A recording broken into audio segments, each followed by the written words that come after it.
Bersyukur kepada Allah Subhanahu wa taala pada kesempatan edisi yang ke-9 ini Perhimpunan Keluarga Besar kembali dapat menghadirkan diskusi pekanan yang disebut dengan diskusi Pangilun. Salam dan salam kita mohonkan kepada Allah, semoga dicurah kepada Rasulullah Sallallahu Alaihi Wasallam. Allahumma sholli ala Muhammad wa ala ali Muhammad. Yang sama-sama kita hormati Pak Supardi, Ketua DPRD Provinsi Sumatera Barat, yang akan berbicara juga pada malam hari ini. Kemudian yang saya hormati para narasumber, di antaranya ada Buya Maigus selaku Sekretaris Komisi 5 DPRD Provinsi Sumatera Barat. Kemudian juga ada rekan saya, Bung Yunesa Rahman. Beliau adalah asisten muda dan juga kepala keasistenan bidang penerimaan dan verifikasi laporan. Kita tahu bahwa persoalan ini juga sebetulnya sedang diinvestigasi oleh Ombudsman, dan investigasi ini oleh Bung Yunesa. Kemudian juga malam ini hadir Pak Swendra yang tadinya akan dihadir oleh Pak Kadis, Pak Adib. Dan sebetulnya malam ini kita juga menghadirkan Bapak Afendi Sikumbang. Tapi beliau dalam perjalanan ke Lubuk Basung, saya berharap beliau sempat untuk masuk ke ruang Zoom kita ini, karena saya sampaikan kepada beliau, Pak Afendi Sikumbang ini adalah Wakil Ketua PWNU Sumatera Barat. Saya sampai bilang bahwa SKB 3 Menteri ini dikeluarkan oleh Menteri yang juga berasal dari NU. Gitu. Bapak dan Ibu yang tidak bisa sebut nama satu persatu yang sudah hadir dalam forum diskusi Pangilun ini, saya melihat banyak sekali Bapak Ibu dari kepala sekolah yang hadir. Saya yakin Pak Adib atau Pak Swendra mengirim link ini ke grup-grup kepala sekolah ya. Saya lihat ada kepala sekolah macam-macam, ada Pak Nukman yang ada tadi dari Guru Malintang gitu ya. Ini banyak sekali. Jadi saya yakin ini akan tembus ini peserta kita ini akan banyak sekali. Forum ini mudah-mudahan mampu mengelaborasi beberapa hal ya. Pertama yang terkait dengan mungkin kita publik Sumatera Barat tidak mengira bahwa ujung dari permasalahan SMK 2 ini itu berujung pada SKB 3 Menteri. Mungkin banyak kita tidak mengira. 2 hari lalu mungkin kita masih mengira-mengira kira-kira ujungnya apa begitu ya. Di tengah sebenarnya Komnas HAM, Ombudsman itu masih sedang melakukan investigasi, bahkan sebetulnya di pemerintahan sendiri, Dinas Pendidikan itu sedang melakukan berbagai koreksi di sana sini, baik di sekolah maupun Dinas Pendidikan sendiri yang terkait dengan peraturan ataupun regulasi yang sudah ada gitu.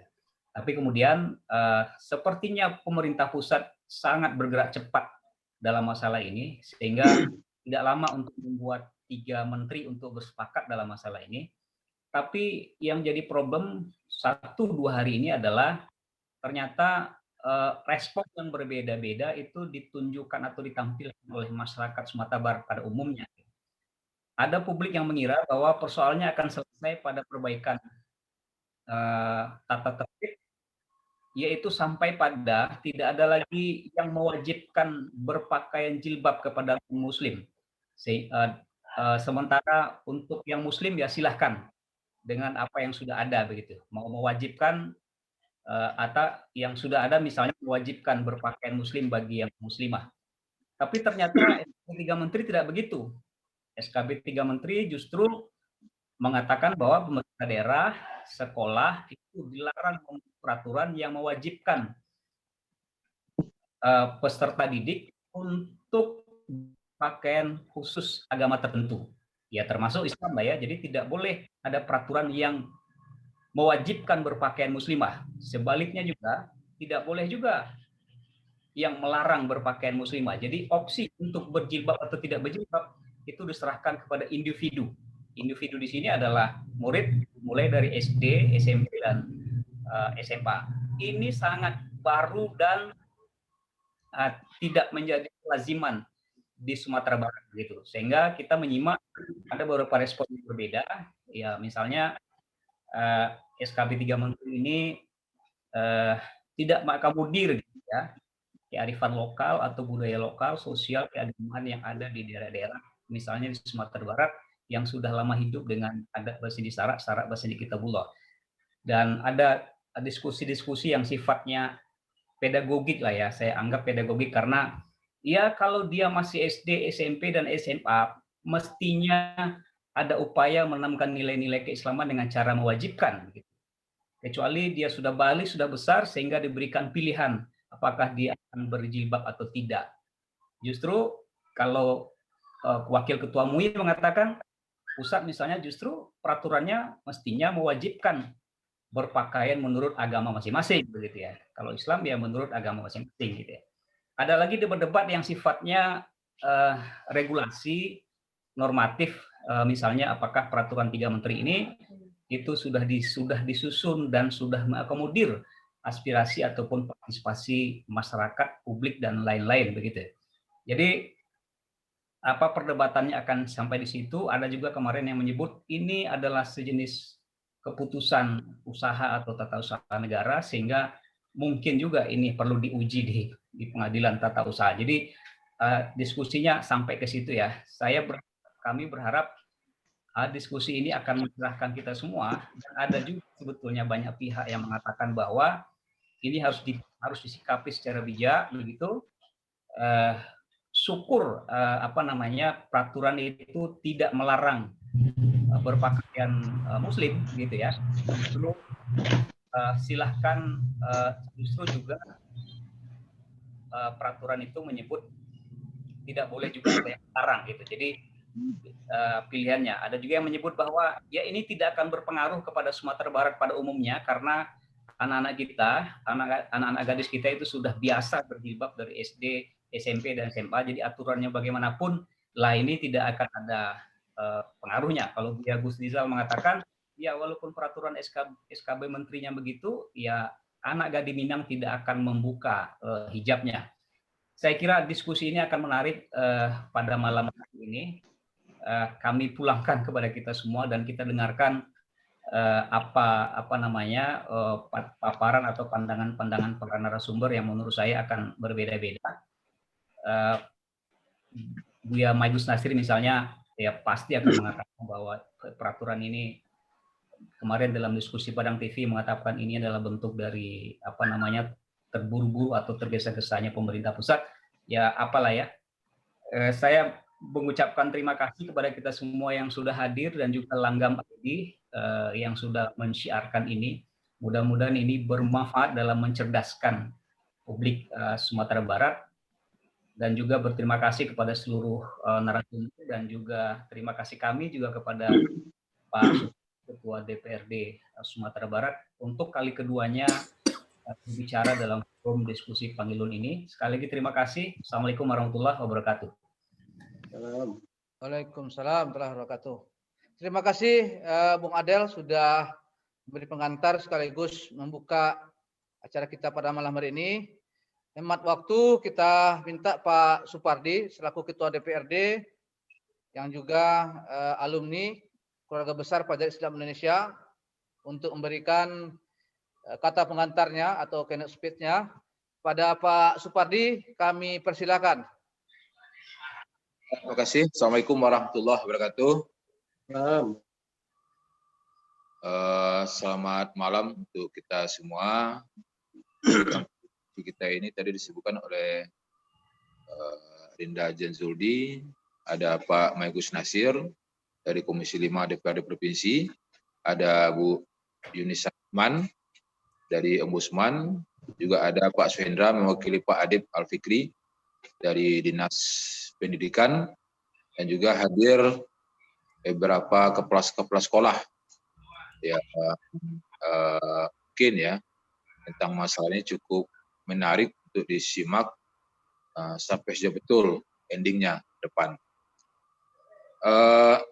Saya minta maaf dulu nih, Jen, beberapa kali tampil di sini, tapi tetap dengan kondisi yang tidak strategis sebetulnya, karena berada di salah satu ujung lobi hotel di Payakumbuh.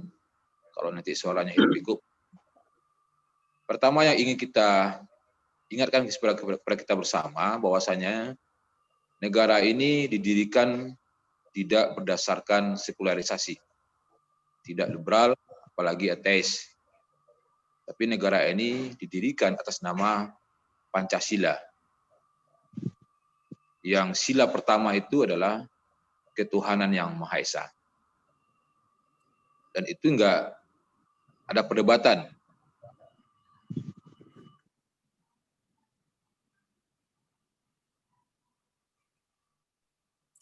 Suaranya kemut, Pak Supardi.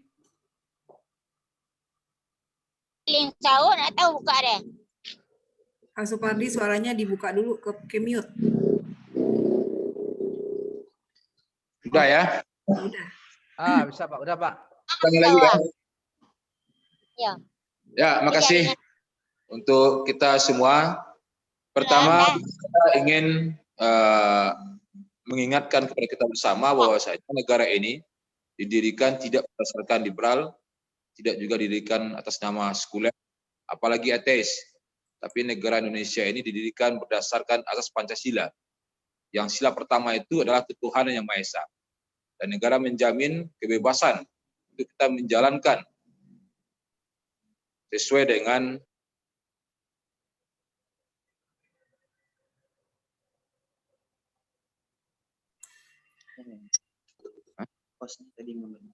Suaranya hilang, Pak. ini sudah apa? Tapi mati lagi. Siapa yang salah nih? Sudah, Pak. Sudah. Ini hostnya. Pak Didi sudah. Ngomong sendiri saya nanti nih. Itu satu. Yang kedua, selama ini tidak ada isu HAM ya, dalam kita berpakaian. Saya ingin mencontohkan mungkin beberapa kasus terjadi, khusus mungkin di Indonesia Timur, berapa orang anak kita yang Muslim, yang mereka tidak bisa masuk sekolah, tidak bisa ikut ujian, lantaran karena memakai jilbab. Tidak ada satupun yang menyangkut pautkan kasus tersebut dengan HAM. Bahkan Komnas HAM sendiri tidak melakukan investigasi tentang masalah itu. Dan kita menganggap itu bukan HAM. Dan dia hilang begitu saja kasusnya. Dan juga ada siswa yang non-Muslim. Saya ingin mengambil contoh mungkin di SMK 2 Padang kemarin, yang mencoba untuk memerdekakan diri dari sebuah aturan yang selama ini sudah kita pegang. 1 orang dari 5 juta masyarakat Sumatera Barat. Napo tinggi. Untuk ingatkan kita bahwasanya kasus tentang masalah ini baru pertama kali terjadi di Sumatera Barat. Dan 2010 sesungguhnya pemerintah Kabupaten Solo sektor pertama sudah menerbitkan perda dan diikuti dengan Kota Padang tahun 2015. Apa? Tidak ada persoalan tentang masalah ini. Tidak ada persoalan tentang masalah ini. Itu sudah 20 tahun yang silam kejadiannya. Sudah 20 tahun silam kejadiannya. Nah, sekarang karena hanya ada sebuah kasus yang terjadi, semua jadi berantakan. Saya nggak dalam kapasitas menyatakan bahwasanya kasus ini terjadi sengaja digiring atau gimana, tapi yang jelas tidak hanya Indonesia yang membicarakan kasus SMK 2, tapi juga dunia internasional. Begitu cepat perputarannya. Nah, apakah SKB ini merupakan follow-up dari kasus SMK 3? Saya juga tidak dalam kapasitas untuk menilai itu. Tapi yang jelas, SKB ini terbit dengan semua tidak ada satupun yang menyangka. Apa yang disampaikan saudara Adel tadi itu betul. Tidak satu pun yang bisa menyangka bahwasanya dengan kasus seperti ini SKB muncul.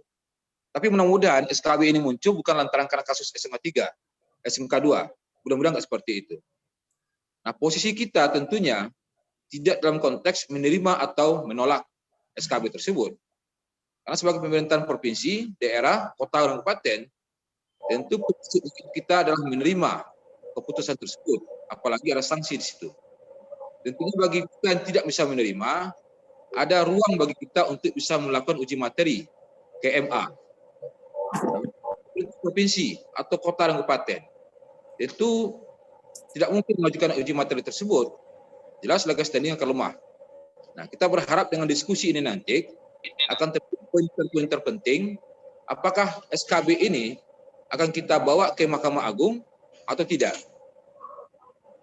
Dan seterusnya, yang ingin kita sampaikan bahwasanya keluarnya SKB tersebut ada satu pokok kalimat yang harus kita betul-betul cerna.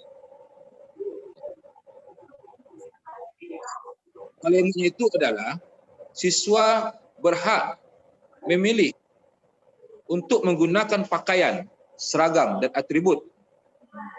A-nya itu adalah tanpa kekhasan agama tertentu. Dan B-nya itu adalah dengan kekhasan agama tertentu. SKB itu hanya menyentil tentang masalah agama.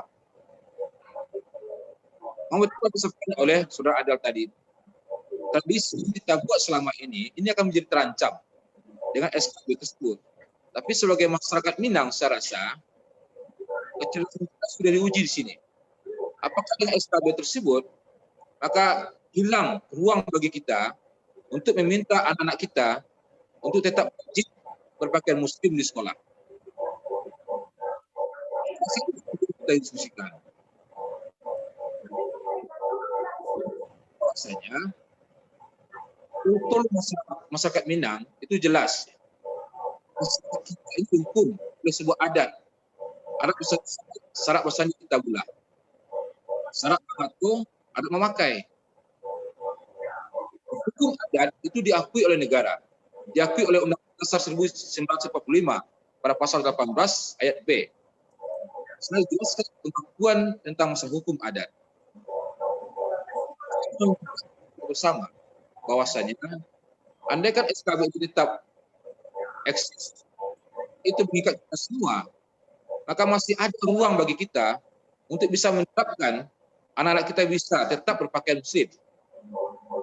Salah satu contoh mungkin bagaimana kita bisa melakukan atau mendorong penerapan adat bersandi syarat bersandi kita tadi. Syarat bersandi kita bulat jelas. Di sana itu adalah syarat. Syaratnya mengatur.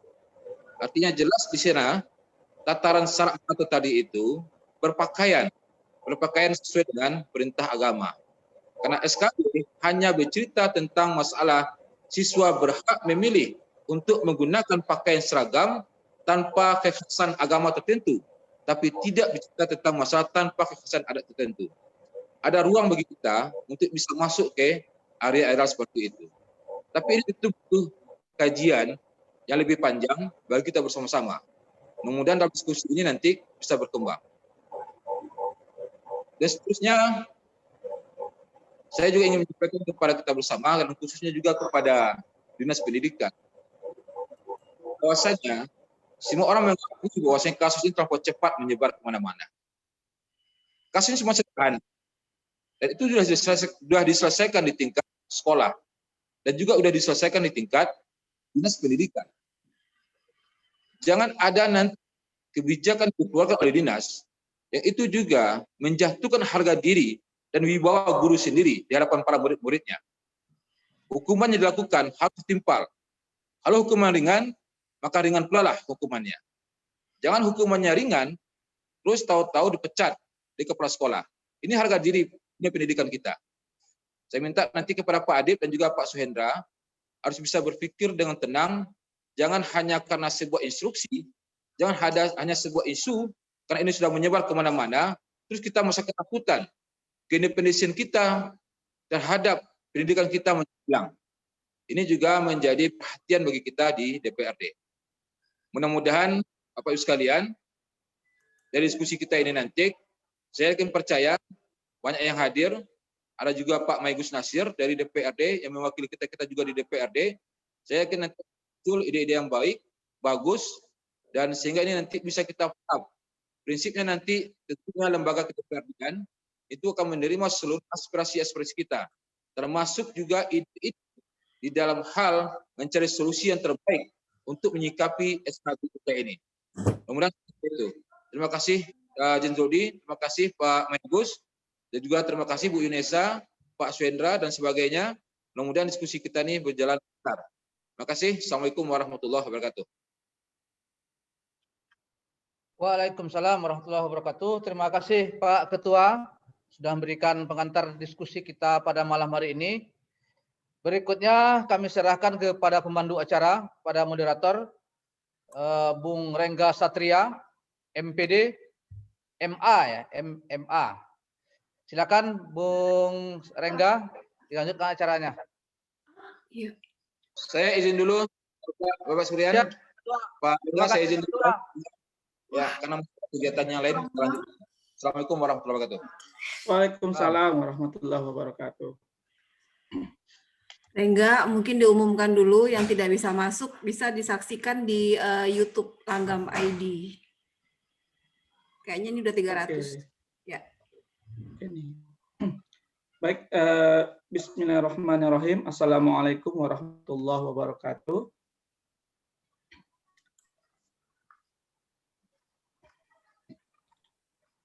Alhamdulillahirabbil alamin.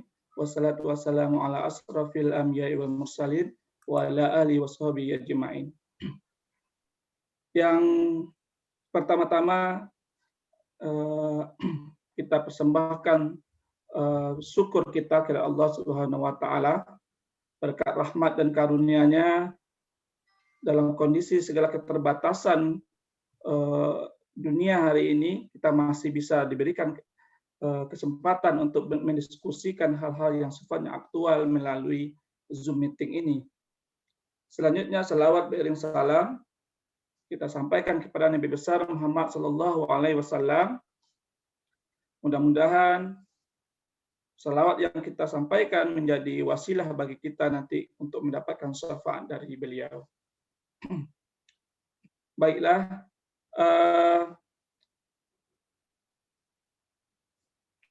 pada malam ini kita akan mendiskusikan tentang polemik jilbab di SMKN 2 Padang gitu ya, yang akhirnya berujung kepada SKB 3 Menteri. Nampaknya SKB 3 Menteri ini belumlah menjadi sebuah ujung gitu ya, tapi mungkin berpeluang menjadi polemik baru. Dan tadi beberapa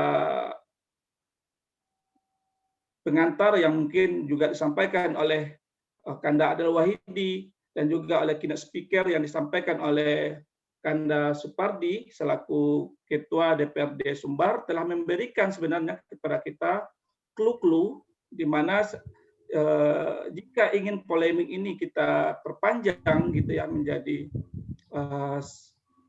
sebuah sikap bagi Sumatera Barat menyikapinya, maka kita punya langkah-langkah sebenarnya untuk menyikapi SKB 3 Menteri itu. Namun demikian, nampaknya malam ini kita perlu memperdalam lagi dan mengelaborasi lagi persoalan ini, sehingga kita nanti bisa menentukan bagaimana sikap yang dapat kita lakukan dalam menyikapi persoalan ini. Untuk mengelaborasi topik tentang jilbab di SMKN 2 yang akhirnya berujung kepada SKB 3 Menteri ini, maka kita telah mengundang pemateri-pemateri yang memiliki otoritas di bidangnya. Pertama, kami sapa Bapak Kepala Dinas Pendidikan Sumatera Barat yang diwakilkan oleh Bapak Kabitnya yaitu Bapak Swendra MPD. Selamat malam Pak.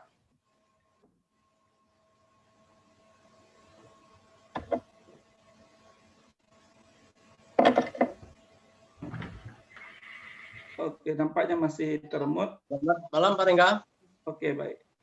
Selanjutnya kami juga menyapa pemateri kedua, yaitu Buya Haji Maigus Nasir SPD, selaku Sekretaris Komisi 5 anggota DPRD Sumatera Barat.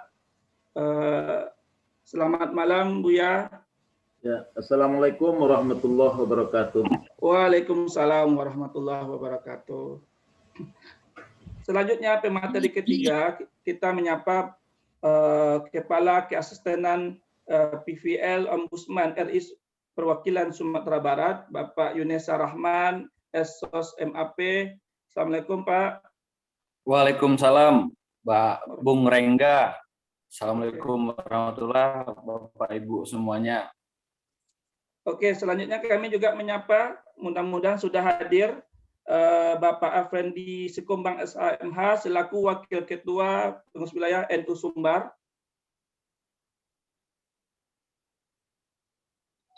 Oke, mungkin belum bergabung.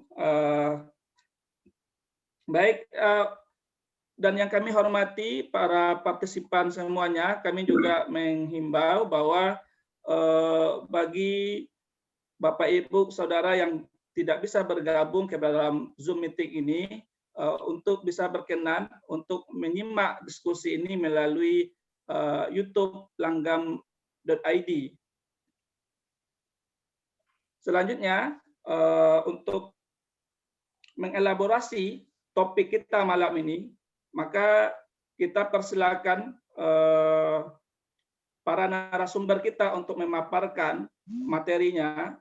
Nanti dalam pemaparan ini kita minta masing-masing narasumber untuk menyampaikan materi dan pemantik diskusi selama 10 menit.